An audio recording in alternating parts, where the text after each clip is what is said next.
thudang tam ta boy pidi umzong la heche thu ki sei hi phat chan ngai na sa mon bol hi ben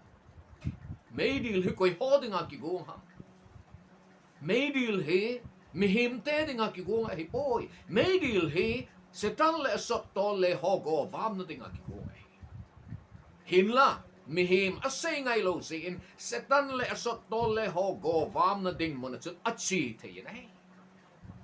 pakai Jesus Krista ma tan ma sit pa na tu pa bong som ni lang a chang som li le khat na hin ti na se nei bo gao sap chang ho ka ko ma konin chi mangon diabol le asot to le te dinga ki koi meilum sunga lut ta ven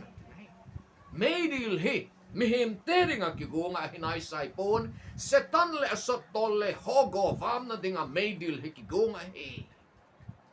Patinin mihim koi ma chahe Meidil a chi dina phalpu nei hisia cha chapa chang khat che Jesus Krista chu le sina hen sola Jesus Krista cha nang le ke chon sit khela cross chunga thi a buili ma oma thokin hi Meidil setan le asot tole hogo vam na dinga ki gong mun pel do the na ding lampi khat se omina he chu se su Krista he ye chen tu ni ko ni nangin jong setan le asot tole hogo vam na dinga ki gong Meidil chuna pel the na dingin se su Krista he na hu him pule na leng pa din kisanen